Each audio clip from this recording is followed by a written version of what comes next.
Good morning, welcome back to my channel and thank you for showing up if you're new.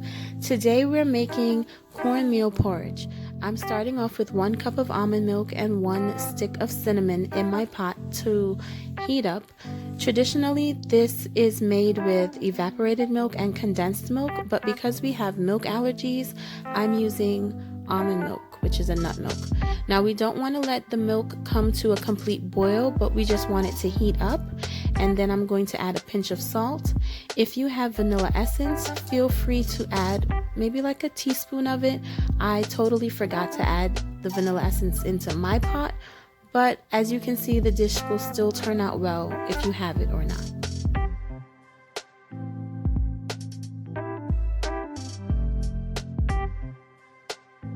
We don't want the milk to come to a boil, but now that it's heated up, we're going to add our cornmeal. So you want to start whisking the milk and having it in constant motion as we add the cornmeal, so that way it does not clump. And you don't want to dump all of it in, little by little.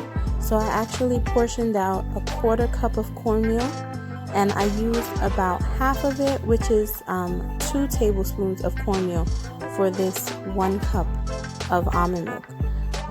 I'm using such small proportions because I'm only making it for 1. And as you can see, I sprinkled the cornmeal in, and I didn't just dump it in one spot.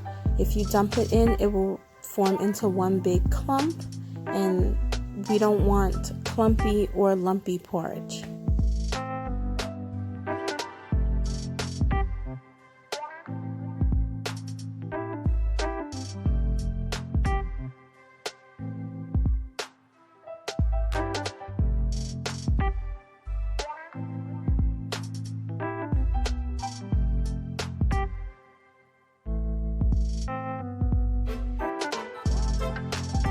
After you've added your cornmeal into your pot, you want to continuously stir it with the whisk because we don't want any clumps and we don't want it to stick and burn at the bottom of the pot.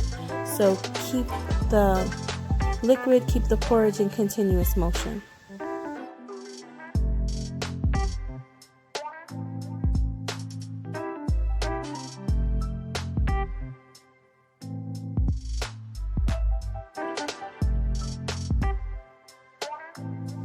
So here I'm adding my nutmeg. If you don't have the fresh nutmeg to grate, you can use ground nutmeg, the powder, but be careful because too much nutmeg will cause the porridge to taste a little bitter.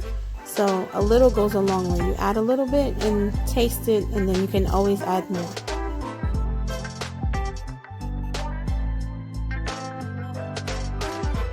I just wanted to add a little side note that if you are trying to be a little bit more health conscious, at this point, if you use sea moss or Irish moss, you can add like a tablespoon of the gel in at this point, and it will be good for everyone in the family.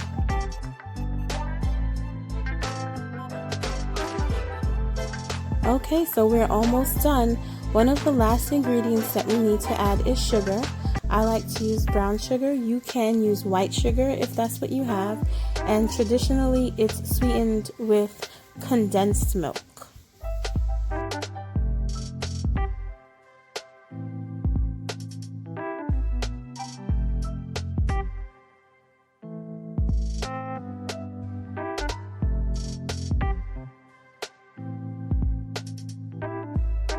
After you've added the sugar, now you can feel free to taste your porridge and see if it's up to your liking. If not, feel free to add more sugar, more cinnamon, or more nutmeg. When porridge is warmed up, it is liquid, and as it cools down, it starts to harden. I made mine thick today because I'm making it for my little one, and it's easier for her to eat when it's a little bit thicker. If you don't like it at this consistency, feel free to add some more milk. But here we go. Cornmeal porridge. I hope you guys enjoyed. Please don't forget to like, comment, and subscribe. See you next week.